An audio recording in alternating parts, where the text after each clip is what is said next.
Hey everyone, welcome to the Gilbert.K Show. Get ready to meet a total powerhouse. Joining us today is the unstoppable Amy Stricker, Chicago-based actress, voice artist, and dessert queen behind Piece of Cake. She's rocked the stage in Hair, Ragtime, and High Fidelity, lit up the screen in Chicago P.D. and the globally distributed Yellow Polka Dot, and still finds time to whip up magic in the kitchen. Bold, brilliant, and bursting with talent. Please welcome the one and only Amy Stricker.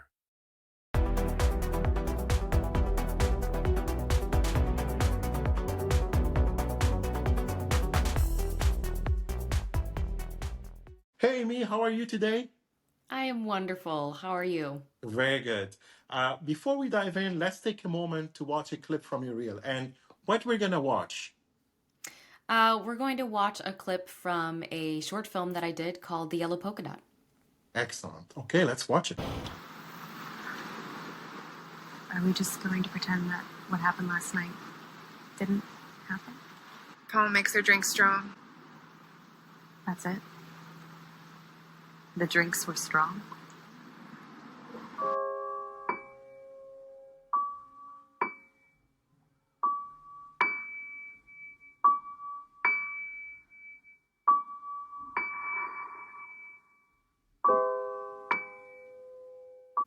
Great. Could you start telling me a little bit about yourself and what sparked your interest in acting?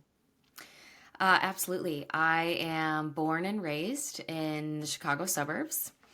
And I had older cousins, female cousins growing up who did plays and dancing and figure skating.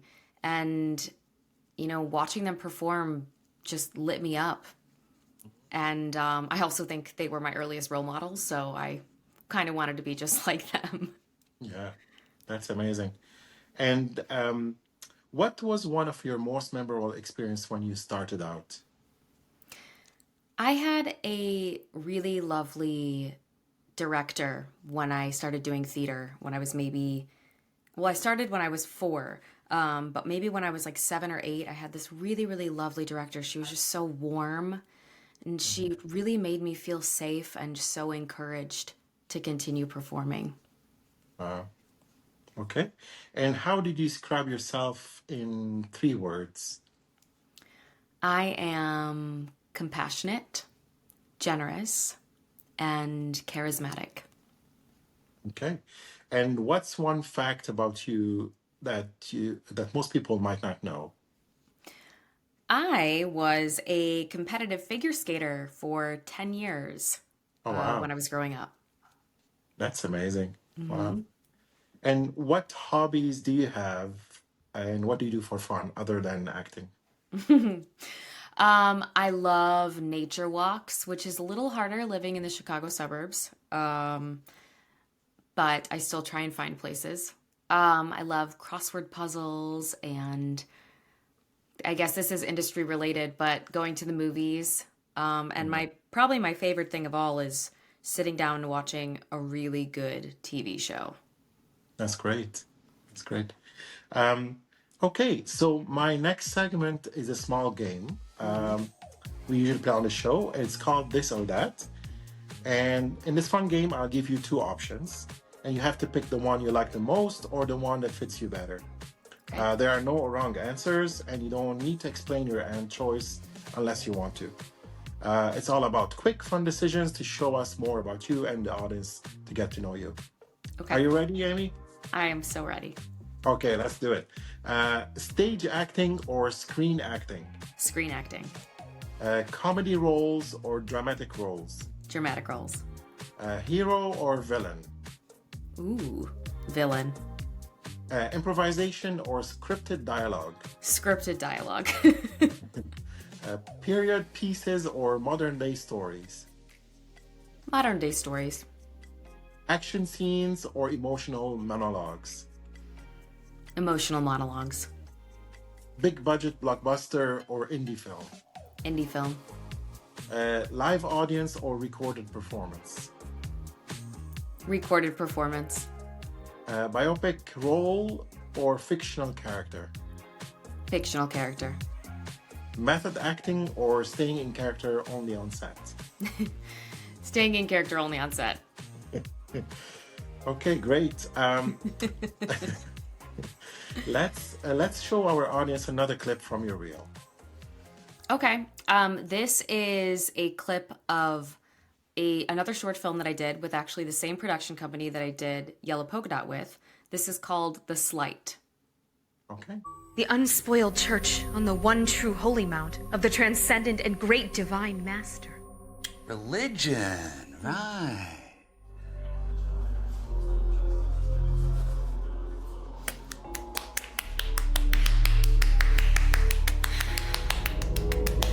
Great. Okay. Can you tell me a little bit about your journey or inspiration behind any work or project? Yes. For a long time, my inspiration behind acting was to seek out community. When you're a part of a show, I'm in theater. When you're part of a show, you have this built-in family and friends, and it's really special. It's unlike anything else I've ever experienced. And I played sports growing up and was on teams, and it's just not the same. As an adult, I have different reasons. My inspiration behind acting now is because I really want to tell stories that change people's minds and hearts. I want to challenge their narratives and their indoctrinations and open their eyes to issues they might not be aware of. And Okay. I really want to give people the opportunity to empathize with people that they might see as other. So, how did your experience shape your approach to acting?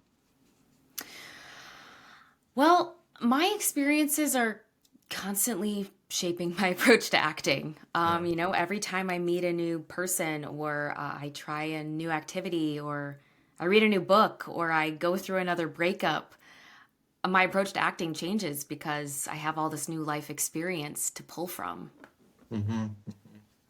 So, if somebody's starting out, what do you recommend for actors? They want to be aspiring actors. Do they go to theater first? Do they go to film? What do you recommend? I don't think there's any one way or any right way to start becoming an actor. I just think the best way is to take an acting class, right? That's the best way to get started. But whatever motivates you, whatever lights you up, it doesn't matter if it's theater or if it's film or if it's TV or if it's animation. Whatever lights you up and makes you feel like, oh, this is something I really want to do. Yeah. That's the way to start. But definitely taking a class to start honing and refining and learning. And do you have any tips to find an agent? If I had the tips, I would tell you all of them. I'm still in that process myself. It's a lifelong process. I've been with agents. I have currently many agents all around the country. But I am still on the search for the right fit. Okay. And what do you usually look for? In an agent, Yeah. somebody who really understands me, who I am as not only a human being, but as an actor, what my brand is, and somebody who really believes in me just as much as I believe in myself and really pushes for me to be in the room. So what interests you? So let's talk about projects. What interests you about a project? Is it the producer, the cast, the script? It could be any of the above. At the point I am in my career, it's usually the script at this point. Does the character call to me? Does she have depth? Is it a story that I want to be a part of? Is it a story that I feel is worth telling? Is it going to change people's minds and hearts? Great answer. So how do you prepare for a role? So you got a script. You're okay with that. You like it. What do you do? How do you prepare for it? So I read it, and then I break it down using a method that I actually learned from a lovely, lovely acting teacher who I had when I lived in LA. She calls it her macro method, and it really focuses on the big picture of the story, Okay. like as the director would see it. And so you try and view the story from that perspective instead of the perspective of your character. You eventually get there, but first you want to see like the whole world of the story, Yeah. because then you understand where you fit into the story, what Mhm. role you're playing within the story. Then I sprinkle in bits and pieces I've learned from other teachers over the years. Okay. Okay. And how do you like to collaborate with the director, or how does it work? So you got the script. Mhm. Do you like table reads? Do you like rehearsals? Because some directors, they just do one table read, and then you'll show up on set, and then and you start filming basically. What do you like the most? What's best for you? Do you work with different this kind of directors, or you would like rehearsals, or I think, well, most of my experiences thus far with on camera work has been there's a table read, and then that's pretty much it. You Mhm. know, you get on set and you go. I mean, maybe Like you it's read through a scene before filming, yeah. but it's just rare. There isn't that time in, on camera work because money Hmm. is everything, Budgets. Yeah. every minute is so much money, especially the larger the budget of the film. Um, I think that there's pros and cons to both. I Hmm. think if you over rehearse something, then as an actor, it's easy to get stuck in Yeah. one way of doing something. Whereas if you're just going without too much rehearsal, you're freer, Mm. especially to take new direction because you haven't Yeah. practiced something one way too many times. Um, I don't know if I have a preference. I think the perfectionist part of me would like to have more rehearsals, but I think I might give a better performance if I don't over rehearse something. Yeah. Yeah. Yeah. I heard one of the actors, they were working with a big director, and then the director said, "You walk this way, then you walk this way, then you walk this way, and then you say the line." And she told him, "No, I'm not going to do that." Good for Uh, her. I just want to do it the way I feel doing it, right? Hmm. Hmm. It's like a robot. Walk this way, walk this way. Hmm. Um, so have you encountered something like that? Yes, I'm not going to share details because they might listen to this. Yeah, yeah, yeah. Okay, But I no worries. have had an experience like that, and it was one of the most difficult. It was actually theater, and it was Yeah. one of the most difficult, if not the most difficult show I've ever done for that reason. Wow. Okay. I felt so stuck, like I couldn't bring any kind of originality or any Hmm. real motivation to my acting because it was completely choreographed from Yeah. the opening second to the closing second. Now, I understand, like, I'm all for a director giving me direction, blocking Hmm. wise, Yeah. but it needs to have motivation. There needs to be a reason why I'm moving here at this time, Yeah. and it needs to be filled with something, not Yeah. just I walk here and then I walk here and then I walk here and then I walk here. Because the audience Right. seeing that isn't going to feel anything unless it's filled with something. Yeah. Yeah. Like Woody Allen, I understand how he directs his actors. He doesn't give them lots of information. Basically, he just start filming, and they don't do table read or anything, Hmm. and they just start filming, and they let the actors do their thing because they've been hired, because they're stars and they're talented. So he lets them basically do what they want to do. Um, just a question I ask sometimes the directors this question. I ask them, how do you? how do you keep your how you make sure your vision is there, but at the same time you collaborate? So my question to you is, because when you see Tarantino film, you say, "Oh, that's a Tarantino film," or Scorsese, right? They have their signature. So how do you balance, for you as an actor, how do you balance uh, that you want to make sure the director, they have their vision, and at the same time you want to collaborate, and you want to make sure you're talented too. You're not like a robot, just they tell you do this, do that, right? So how do you balance that? Well, I think I'm already a step ahead by the method that I use to break down a script, Hmm.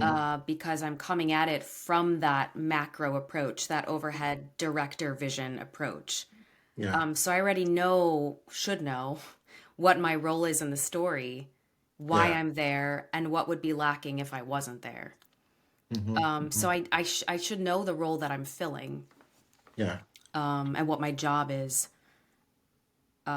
Not like job as an actor, like my job in Oh that no, yeah, role I know. to Yeah, tell yeah. the What's your story. role? Yeah, yeah, yeah, yeah. Um,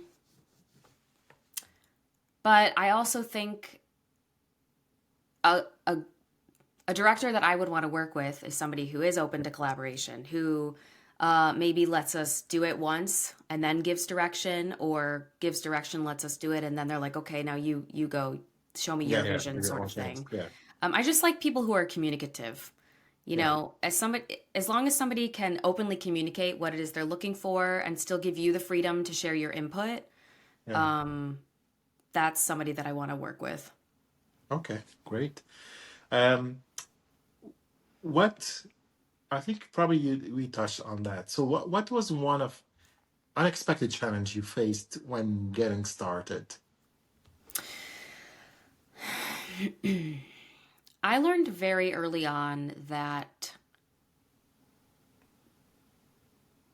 my bookings aren't a reflection of my talent.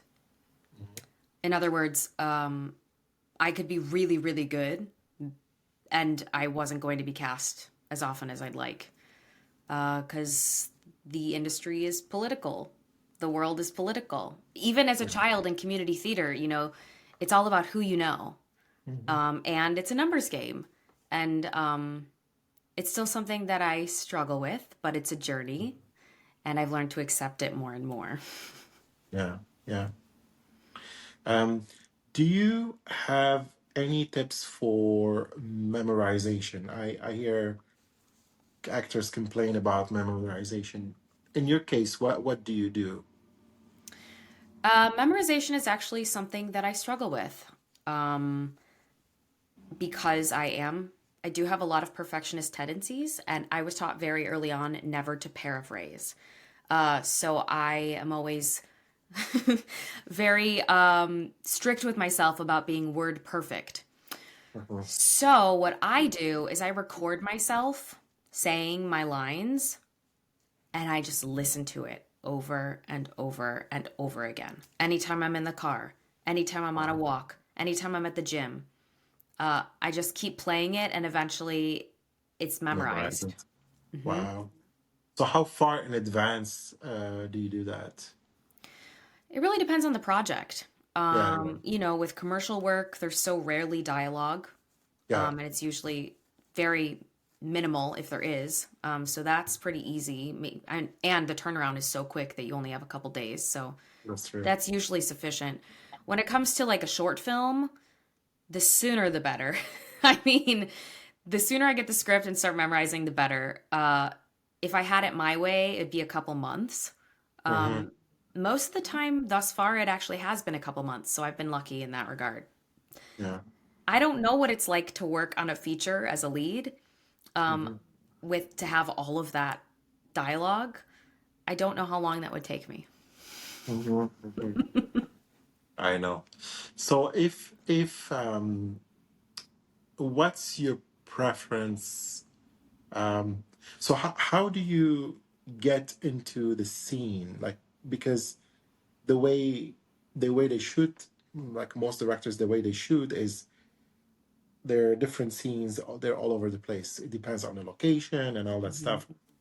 how do you get into how do you make sure that you're like flowing from correctly from one scene to another? Um, by knowing the script inside and out, Yeah. by being as prepared as I possibly can be, by knowing the character very well. Yeah. Preparation is everything. Okay. And hopefully you have a script supervisor who takes care of all of the rest. And a director. That's true. So one question, how do you see acting evolving in the next few years? And especially like now you have AI. And are you worried about AI, or are you like, what do you feel about that? I definitely have concerns. Um, it's hard to say whether or not AI will be able to improve so much that it completely mimics and replicates human beings. You know, so much so that the human eye cannot detect a difference. Because when I watch AI now, when I see images or watch clips or whatever, I can tell the difference. Now, my mom, who's, 30 years older than me, can't always tell the difference. And I'm like, Mom, that's AI. That's AI. She sends me stuff all the time. That's AI, Mom. Really pretty picture. I love it, but it's AI. So there is a concern that it will eventually get to the point where you can't tell the difference. But Yeah. I don't see it replacing human beings in film for some time. It's a little bit of a different story with voiceover, as it's already happening. Yeah. But as far as I see acting evolving in the next few years, I have a little bit of a story that I'd like to tell. It's not, maybe Yeah. story isn't the right word, but something that I wish people were more aware of. I would love for it to become more normalized to discuss the fact that actors are barely scraping by. A study consisting of 2.5 million actors found that only 2% of actors are able to make a living acting. I mean, when the strike was happening, we learned that 86% of union actors don't qualify for health insurance. I spend almost every single day working for free auditioning. Can you imagine if people in other industries like spent 95% of their time interviewing for jobs, like being called in for a second, a third, a fourth interview, and then not getting hired, and then Yeah. not getting paid for any of it, and then never hearing back from the company? It's I mean, crazy. I just feel like it's very archaic. And Yeah. I'd really love to see some dialogue around this and some real change. And in fact, there's a new theater company in Chicago who recently announced they were going to pay actors $10 to anyone who For was the called in audition. for an audition. Wow. And you know what happened? They got bombarded with calls from other theater companies in Chicago saying, you can't do that. You can't do that. Wow. I mean, people are just so incredibly resistant to Yeah. paying actors a living wage, and it's so disheartening. And I just wish that there was more dialogue around it. So I'm trying to start that dialogue now. There you go. Great. Thank you for hearing me out. Wow. That's a good idea, actually. That's a very good idea. Um, so, what's one crucial piece of advice you would give someone interested in acting? We talked a little bit about that, but is there anything? Um, Yeah. Have a strong why. Why are you doing this? mm, If it's to get famous, it'll be really hard to stick with it. Trust your instincts. Don't compare yourself to anyone else. There's a quote by Theodore Roosevelt that says, comparison is the thief of joy. okay. And there's no truer statement, especially in this line of work. Wow. Um, what's one misconception about, or common misconception about acting that you'd like to clear up? You have to have the thickest skin. to shield yourself from constant rejection.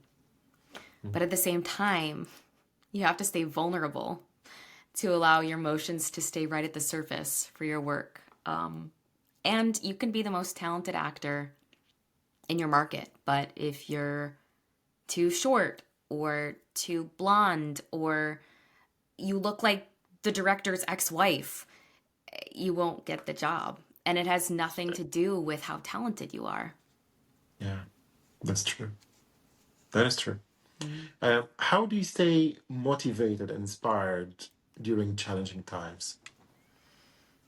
By reminding myself that I was born to do this, that I know that I'm meant for greatness.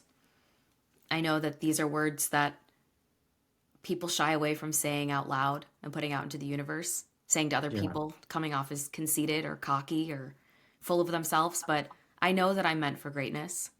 Yeah, And I have the power to change people's lives. So I keep going. that's great. Okay, let's. What clip we're gonna watch, Amy? We're nearing the end of the show. What clip we're gonna watch? This is a clip from a docu-series that I worked on called The Big Lie.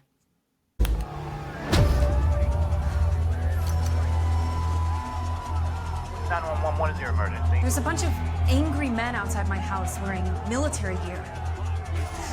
One of them's coming towards me. I think he's got a gun. Can you get out the back? No, they're in the back too. Okay, stay calm. Help is on the way.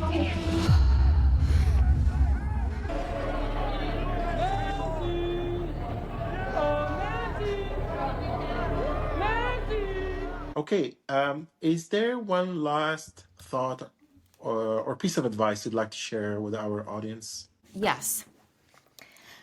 I have recently undergone a huge shift in mindset and energy. And I'm starting to see small changes here and there, slowly but surely. And I really do believe that the energy that we put out into the universe comes back to us. And I'd like to encourage the listeners to imagine a world we could live in if we put kind, nurturing, joyful energy out into the world instead of leading from a place of fear or scarcity mindset. Believe it or not, we do actually have control over our thoughts, but they will control us if we let them. Yeah, that's great advice. Thank you. So how can our audience connect with you or learn more about your work? They can follow me on Instagram at It's Amy Stricker. Okay. Are there any upcoming projects or collaborations you're excited about? Yes, I am currently in a live show in Chicago that we had our opening weekend this past weekend, and then there's this kind of strange break. And we pick back up again Sunday evenings beginning April 13th. It's called The Jury Experience, and it's through a company called Fever. And we just found out that the Chicago cast might go on a little tour of the Midwest. So that's exciting. That's amazing. And sorry, I didn't mean to interrupt you. Go ahead. No, that's good. And I am very eager to collaborate with others to tell great stories. So if any of you out there have a story that you'd like to tell, please reach out. I'd love to work with you. Anything, theater, film, Anything. anything. As long as it's a good story, I'm in. Great.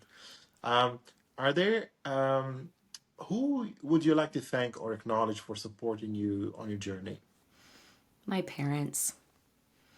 They have always supported my dreams, both emotionally and financially. And they're really my everything. Yeah. Is there a dream project or collaboration you're still hoping for? Yes, lots of them. I'm only just getting started. I don't have any specifics. It's just Okay. I really want to tell great stories, life-changing stories. So Yeah. I'm open to collaborating with anybody who is on that same wavelength. We're nearing the end. That's all, folks. Amy Stricker, everyone. Thank you, Amy. Thank you so much for having me, Gilbert. Thank you.